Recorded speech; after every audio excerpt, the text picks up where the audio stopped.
गुरुर्देवो महेश्वरः गुरु साक्षात् परं ब्रह्म तस्मै श्री गुरुवे नमः। ध्यानमूलं गुरुर्मूर्ति पूजामूलं गुरुपदम् मन्त्रमूलं गुरुर्वाक्यम् मोक्षमूलं गुरुकृपा अज्ञानतिमिरान्धस्य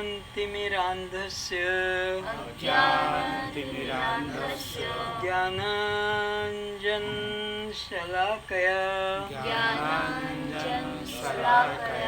चक्षुरुन्मिलितं येन तस्मै श्री गुरुवे नमः। न गुरुरोरधिकं तत्त्वं न गुरुरोरधिकं तपः तत्त्वज्ञानात् परतरं नास्ति तस्मै श्री गुरुवे नमः।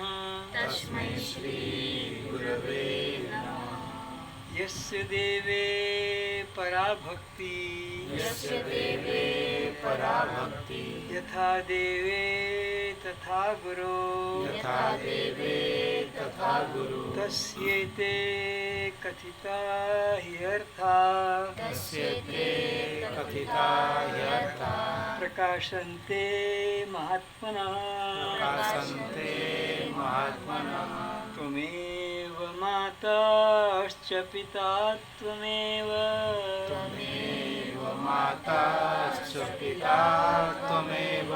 त्वमेव बन्धुश्च सखा त्वमेव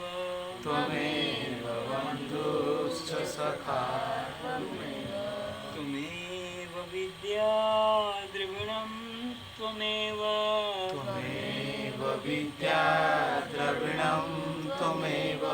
त्वमेव सर्वं मम देव देव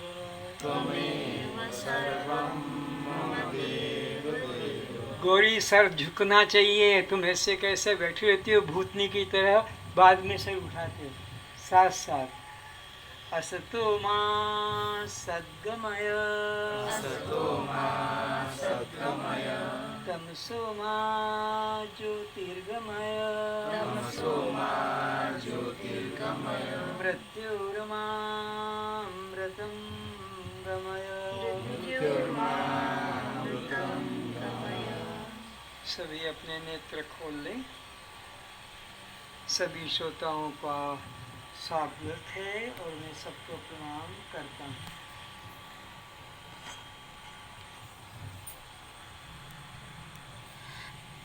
प्रकृते क्रियमाणानि गुणे कर्माणि सर्वशः अहंकार विमूढ़ात्मा कर्तामिति मन्यते।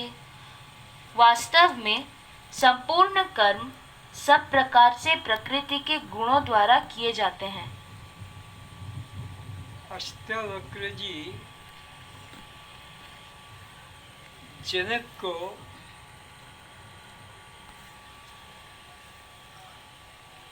कर्तापन के अभिमान और देह के अभिमान से मुक्तता का बोध कराने के लिए कहते हैं कि हे जनक, ये जो तुम्हारा हमारा शरीर है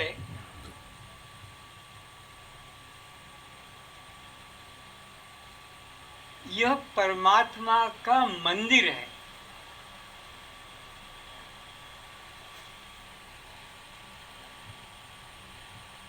बाइबल में कहा है this is the temple of God. ये जो तुम्हारा हमारा शरीर है ये परमात्मा का मंदिर है। इसमें ही हम परमात्मा का अनुभव कर सकते हैं, और किसी योनि में परमात्मा का अनुभव हो नहीं सकता। अगर परमात्मा को जानने की अंदर इच्छा नहीं है और भौतिक पदार्थों को जानने की इच्छा है, उसके लिए मंदिर जाता है, तीर्थ जाता है, गुरु के पास जाता है, कोई मंत्र जाप करता है, कोई अनुष्ठान करता है कि मेरा मकान बन जाए, मेरे घर शादी हो जाए, मेरे घर में कोई और रोग है कट जाए, तो फिर ये सबसे अधम है, सबसे अधम। और कोई पशु इतना अधम नहीं जितना कि मनुष्य है। क्षिति जल पावक गगन समीरा, पंच रचित अति अधम शरीर, ये ऐसा भी कहा है। और फिर ऐसा भी कहा है कि नर तन सम नहीं कौने उदेही, इस मनुष्य के समान विश्व में और कोई इसके समान शरीर तत्व नहीं है। क्यों इतना बड़ा कह दिया? क्यों देव दुर्लभ इस शरीर को कहा? कि इस शरीर में हम मुक्ति का साधन कर सकते हैं, इस शरीर में आकर जन्म मरण के चक्र से छूट सकते हैं। देव योनि में भी जन्म मरण से छूटने का कोई साधन नहीं है। इसीलिए शंकराचार्य जी ने भी 3 तत्वों को दुर्लभ कहा है। दुर्लभ, हर व्यक्ति कोई न कोई दुर्लभ चीज ही पाने में लगा है। हर व्यक्ति की मेरे पास जो चीज हो वो सबसे श्रेष्ठ हो। घटिया चीज कोई पसंद नहीं करता, मेरी चीज सबसे ऊंची हो, उसके लिए प्रयत्न करता।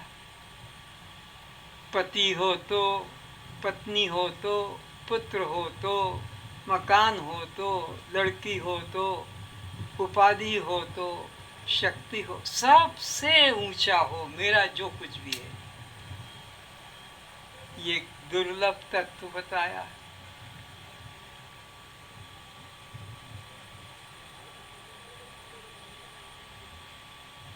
लेकिन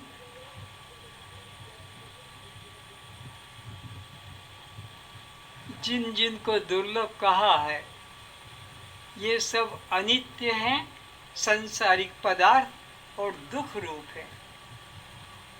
इसलिए शंकराचार्य जी कहते हैं कि इनका कोई मूल्य नहीं, संसारिक वस्तु का। नर तन सम नहीं कौनेहु देही, ये मनुष्य जीवन है, ये सबसे दुर्लभ है। और विचारो, आप लोगों को मिला हुआ है कि नहीं? बोलो। मिला हुआ नहीं मिला? मिला हुआ है। तो किसको आज तक, जन्म से आज तक किसको हृदय से खुशी हो, ओह परमात्मा ने मुझे सबसे दुर्लभ चीज चुनकर दे दी, मेरा जैसा कौन भाग्यशाली होगा, मेरे जैसा कौन जीवात्मा होगा? किसी एक को भी नहीं आया, एक को भी नहीं आया कि वो इतनी दुर्लभ चीज जो देवताओं को भी नहीं है वो मुझे दी है। और हम क्या सोचते हैं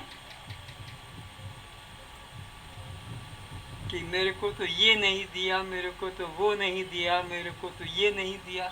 अरे दुर्लभ चीज दे दी है, अब और इससे ऊंची चीज क्या है? और तो सब निकृष्ट है, पेट भरने का साधन है।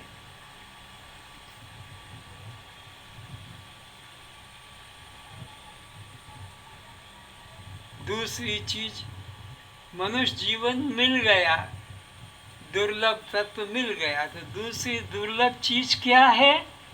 शंकराचार्य ने 3 बातें दुर्लभ बताई। तो पहला तो ये मनुष्य जीवन दुर्लभ है, सबको मिलता। ये जो जनसंख्या बढ़ रही है पृथ्वी पर, ये मनुष्यों की नहीं है, ये तो पशुओं की जनसंख्या है।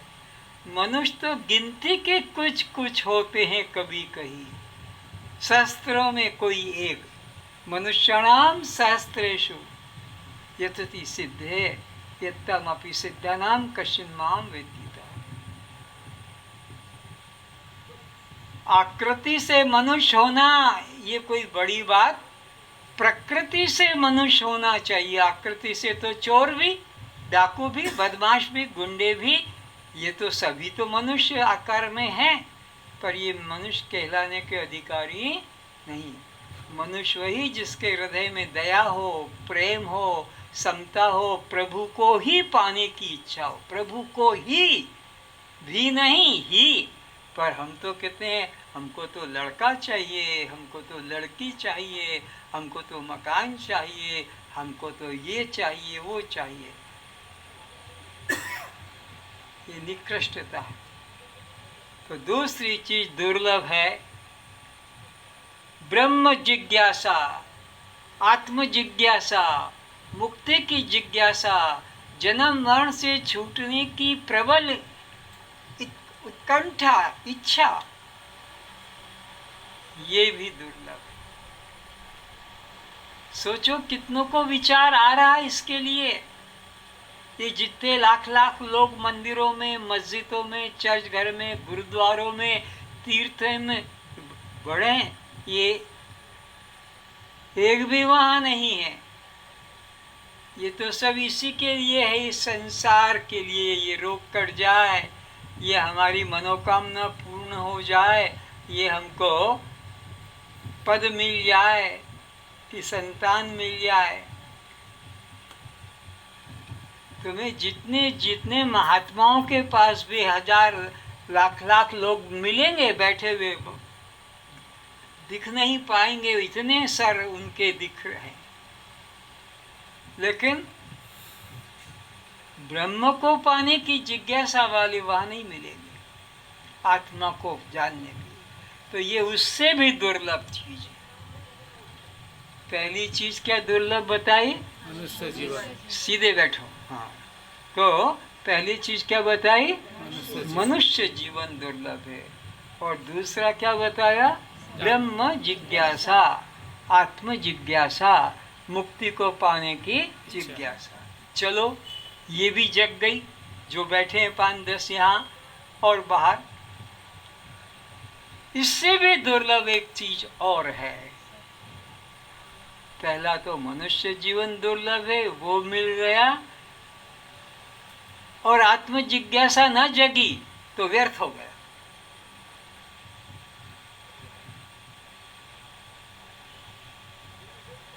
$43,20,000 वर्ष, 43 lakhs और 20,000 वर्ष बीतने के बाद ये शरीर मिलता है। मनुष्य जीवन कितनी दुर्लभ तत्व, कितना कष्ट भोगने के बाद मिला है। अभी जो आराम से बैठे हैं, और जीवों को तो देखो, कुत्ते को देखो, सुअर को देखो, बिल्ली को देखो, गाय को देखो, बंदर को देखो, चिड़िया तोते को देखो, उनका जीवन कैसा, खाने का पता नहीं, सुबह संध्या को कहाँ होंगे, इत्यादि। तो ब्रह्म जिज्ञासा जग गई। पहला तो मनुष्य जीवन मिल गया, लेकिन ब्रह्म जिज्ञासा नहीं जगी तो व्यर्थ गया। दूसरा, ब्रह्म जिज्ञासा भी जग गई, लेकिन सद्गुरु न मिले तो वो भी व्यर्थ गया। कितना कष्ट भोगने के बाद ये जीवन मिला, फिर ब्रह्म जिज्ञासा न जगी, और हम तो बहुत मस्त हैं, हमारे लड़के लड़की, बहू बेटा, घर नौकरी, हमको और कोई नहीं, बहुत आराम से ऐसे ही मर जाते हैं, फिर 84 में भटक। तो सदगुरु का मिलना उससे भी दुर्लभ। सदगुरु भी बहुत मिल जाते हैं, पर तत्वदर्शी गुरु, आत्मदर्शी गुरु, वो उससे भी दुर्लभ है। नहीं तो गली गली में गुरुओं लोग भटक रहे हैं कि हमको गुरु बना लो, हमको गुरु बना लो, हम तुम्हारी मनोकामना पूरी कर देंगे, जो चाहोगे वो हो जाएगा। तो ऐसे भी भटकाने वाले बहुत हैं। सत्य का साक्षात कराने वाले, आत्मा का अनुभव कराने वाले, ब्रह्म का अनुभव कराने वाले, वो उससे भी दुर्लभ है। तो अष्टावक्र जी राजा जनक को इस संसार के अनित्यता का और आत्मा की नित्यता का अनुभव करा रहे हैं कि हे जनक, यह जो भी दृश्यमान जगत है, यह 5 भूतों का विकार है। हमारा तुम्हारा शरीर 5 महाभूतों का विकार है। पिता माता के रजवीर्य की गंदी से गंदी धातु को ये शरीर बना है। अब सोचो, इस शरीर के बारे में सोचो। वो गंदी धातु को निकलते ही किसने चुम्बन किया है, प्यार किया है, चाटा निकलते समय, उसको तो बहा दिया नाले में,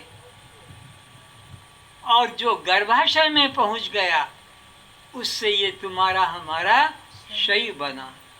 तो ये विचारो, ये भी चूमने योग्य है, ये भी चाटने योग्य है, ये भी छूने योग्य है, ये भी सूंघने योग्य है।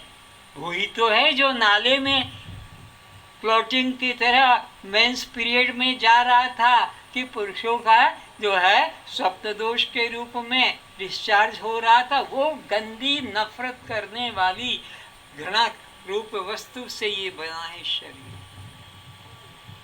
तो इसको महत्व तभी देना जब इसमें परमात्मा को पा लिया जाए, परमात्मा को पाने की रुचि जगे। और परमात्मा को पाने की रुचि न जगे तो एक कुत्ते कुतिया की तरह बच्चे पैदा करके तुमने क्या लिया? वो तो बच्चे तो कुतिया 5-7 पैदा कर देती है, वो तो सुअरनी 5-7 बच्चे पैदा कर देती है। ये कोई बड़ी बात है? बच्चे पैदा करके उनको तुमने स्वतंत्र कर दिया, मकान दे दिया, प्रॉपर्टी दे दी। मनुष्य जीवन अगर है तो आत्मज्ञान की वजह से ही इसका महत्व है, और आत्मज्ञान के बिना पशु के बराबर है। कहा है कि जो न तरे भाव सागर, नर समाज असुपाय, सो कृत निंदक मंदमती। वो मूढ़ है, मंदमती यानी नॉनसेंस, फूलिश, कम अकल, बेवकूफ, महामूर्ख, मंदमती। उसको विवेक शक्ति कि ये देह तो अनित्य है, मैं आत्मा नित्य हूँ, देह तो रुग्ण रूप है, मैं तो स्वस्थ निरोगी हूँ, ऐसा विवेक नहीं। और देह को ही मैं मान रहा है, देह में सुख बुद्धि मान रहा है, देह में ही पवित्र बुद्धि मान रहा है, देह में ही नित्य बुद्धि। तो यह मूढ़ व्यक्ति है, अज्ञानी व्यक्ति है। तो देह के साथ में हमें केवल आत्मज्ञान पाने से ही इसका मूल्य है, और आत्मज्ञान नहीं तो ये हमारा पशु से भी निकृष्ट है।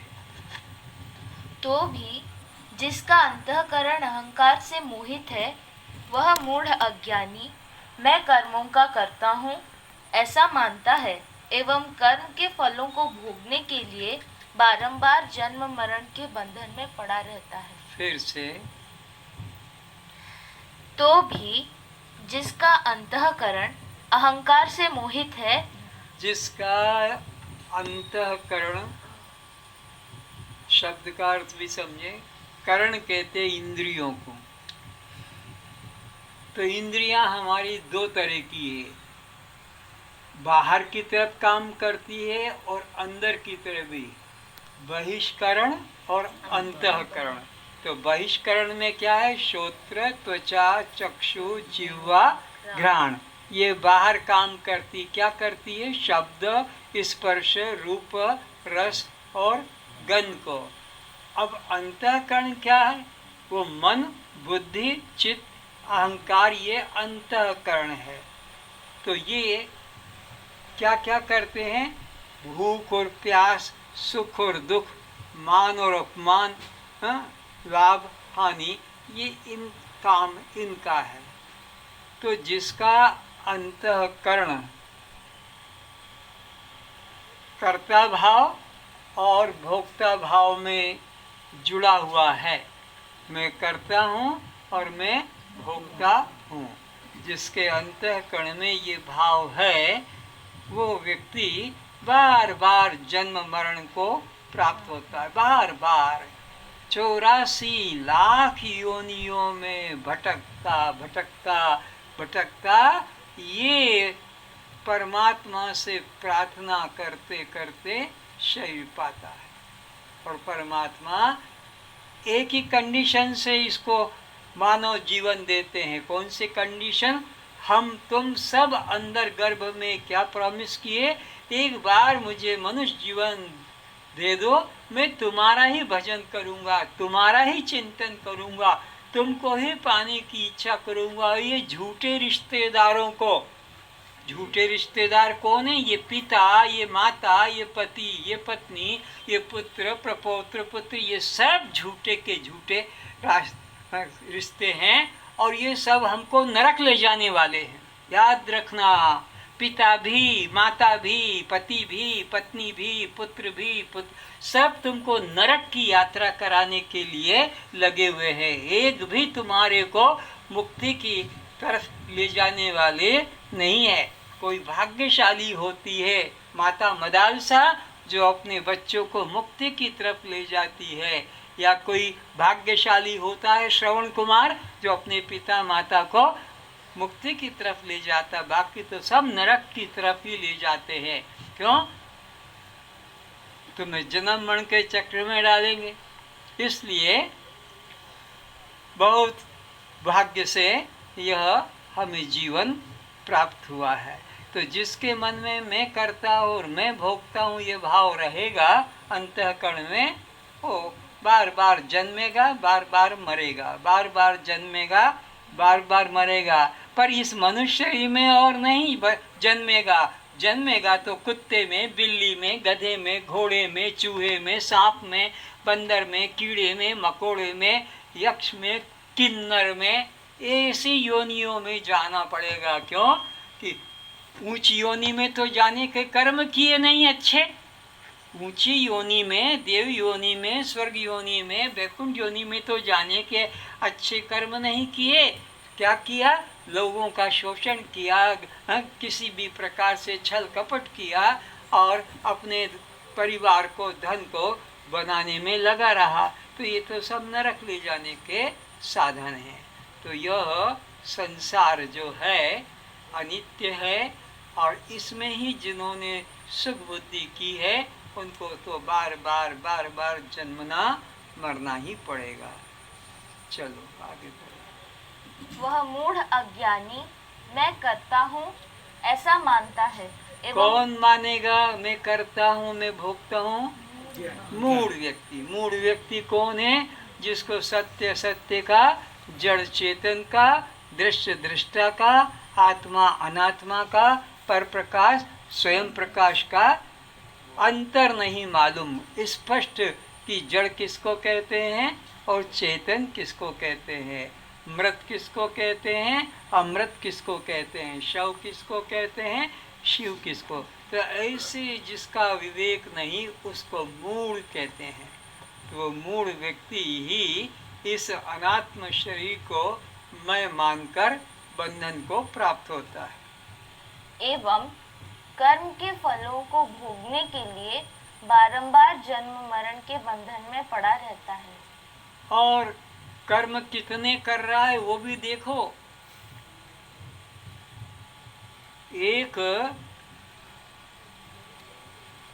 जीवन में, इस एक जीवन में आगे 100 जन्म तक उसका फल भोगना पड़ेगा। इतने कर्मों को एक जीवन में करके ले जाता है। जैसे कोई सब्जी बेचने वाला 10 रुपए की सब्जी खरीद कर लाता है और संध्या तक 100 रुपए बनाकर ले जाता है।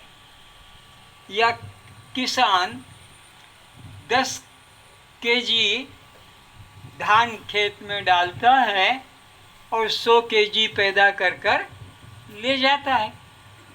तो यहाँ पर भी ये जो जीवन मिला है, आगे 100 जन्मों तक भोगने को मिलेगा, इतना संग्रह कर लेता है। और कब से करता चला आ रहा है? अनादिकाल से। अनादिकाल का मतलब है ये राम, कृष्ण, शंकर, दुर्गा, अम्बा, काली, गणेश के पहले से ही तुम लोगों ने अपना कर्म संग्रह कर करके छोड़ दिया है।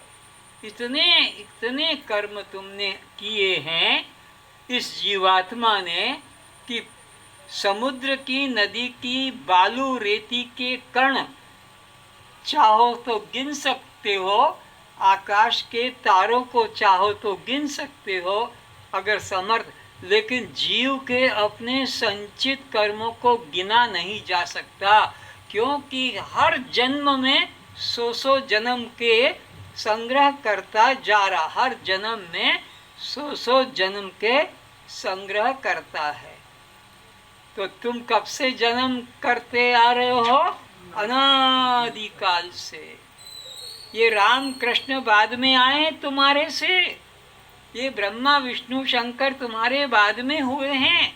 ये जितने तुम्हारे संत दिख रहे हैं, चाहे वो साईं बाबा हो कि शिल्लीचे साईं हो, कि चाहे तुम्हारा गणेश हो कि दुर्गा हो कि अम्बा, ये सब बाद में हुए हैं, तुम इनसे भी पहले हो। तुम अनादि हो, इसीलिए कहा ममे वांशो जीव लोके जीव भूता सनातन। रामायण में भी कहा ईश्वर अंश जीव अविनाशी। अविनाशी का मतलब हुआ मृत्यु रहित, जिसकी कभी मृत्यु, तो ये तो सब मर गए, जो आए सब मर गए। राम मर गया, कृष्ण मर गया, महावीर मर गया, गौतम बुद्ध मर गया, जीसस मर गया, दयानंद सब मर गए, और तुम्हारे हमारे बाप दादा भी मर गए, और तुम्हारा और हमारा शरीर भी मरेगा। पर अंदर जो छुपा हुआ है, कौन है वो? जीवात्मा। वो कभी मरता? वो तो अनादिकाल से कपड़े बदल बदल कर आ रहा है, कभी पैंट शर्ट, कभी धोती कुर्ता, कभी साड़ी, तो कभी बंदर, तो कभी हाथी, तो कभी कुत्ता, कभी सुअर। ये कपड़े हैं, बंदर, सुअर, कुत्ता, हाथी, घोड़ा, ये स्त्री पुरुष सब कपड़े हैं। अंदर पहनने वाला तो एक जीवात्मा है, और वो जीवात्मा कभी हाथी का कपड़ा पहनता है, कभी गधे का, कभी बंदर का, कभी मनुष्य का, कभी वेश्या का, कभी सती सावित्री का, तो कभी नाना प्रकार के ऊंच नीच गधी घोड़ी सुवर्णी का भी लेता है। तो इस प्रकार से यह जीव कर्म को कर करके इतने संग्रह कर दिया कि भोगने के लिए अनंत जन्म और ले लेगा, तब भी वो पूरे नहीं होंगे। समझना ये कर्म राज कितना गूढ़ है। एक जन्म में जो 50, 60, 70, 80 साल का जो ये जीवन मिला है, एक जीवन का भोगने के लिए आया है, पर भोगते भोगते आगे के लिए कितने संग्रह कर लेता है? 100 जन्म के।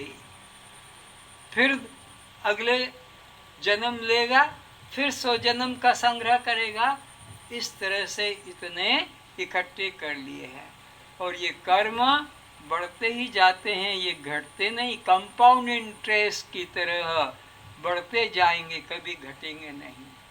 केवल एक ही रास्ता है, कोई सद्गुरु मिले, ज्ञान अग्नि लगा दे, लकड़ी काट के गोदाम में एक कोई थोड़ा तेल डाल के केरोसिन और माचिस लगा दे तो क्या होगा? जल जाएगा। बढ़िया जल मजबूत लकड़ी हो जाएगी। क्या होगा? जल जाए। कोयला राख हो जाएगी। कोई काटन गोदाम, रुई के गोदाम में माचिस की एक तीली स्पार्क करके छोड़ दे तो इसी तरह कोई सद्गुरु हमारे अनादि अनादि संचित कर्म राशि में ज्ञान अग्नि लगाकर छोड़ देगा तो क्या होगा? सब भस्म हो जाएंगे। ज्ञानाग्नि सर्व कर्माणि भस्मसात, सब भस्म हो जाएंगे। तो ऐसा गुरु चाहिए। तुम्हें तो गुरु मिलते हैं, जाओ चार धाम की यात्रा कराओ तो जाओ रोज मंदिर, तो यज्ञ करो, तो तप करो, तीर्थ करो, दान करो, पूजा करो, करने में लगा रहे हैं। पर ये करते करते तो आज तक इतना दुख मिला और अभी भी कर्म में ही रुचि रहेगी तो आगे फिर भोगना पड़ेगा। तो हमें गुरु चाहिए। कैसा? तत्वदर्शी गुरु चाहिए, आत्मज्ञानी गुरु चाहिए। कान फूंकने वाला गुरु नहीं चाहिए, चेला बनाने वाला, अपने को गुरु बनाने वाला, ये हमारा कल्याण नहीं करेंगे। अपना आश्रम बनाना और शिष्य को अपने आश्रम में दास बनाकर तुम पानी पिलाते रहे ना पौधों को, तो तुम ये सफाई करते रहना, जीवन भर नौकर बनाकर उसका जीवन बर्बाद कर देते हैं। तो हमें कैसा ज्ञान गुरु को कीजिए। कैसा गुरु होना चाहिए? ज्ञान गुरु को कीजिए। बहुतक गुरु लबार, प्राय सब ठगने वाले लूटने वाले होते हैं। तो ज्ञान गुरु को कीजिए। बहुतक गुरु लबार, अपने अपने लोभ से ठोर ठोर बटमार। जैसे डाकू लोग छुपे हुए कहाँ कहाँ होते हैं, कोई निकलता है, उस पे कपड़ा डाल दिया मुख के ऊपर और उसका धन छीन लिया, हाथ में रस्सी बांध दी और आंख पे पट्टी बांधकर चले गए। आंख पे पट्टी बांध दी और हाथ में रस्सी बांध दी तो अब बेचारा वो पट्टी खोल नहीं पाएगा और वहीं रहेगा। तो ये गुरु लोग इसी प्रकार अज्ञान की पट्टी बांध देते हैं, मंत्रमाला पूजा पाठ में लगाकर कर्मकांड की रस्सी बांध देते हैं और अपना मजा लूटते हैं। गुरु बनकर आश्रम में खूब ऐशो आराम करते हैं और बेचारे शिष्य जीवन भर रोते रोते ही चले जाते हैं। जब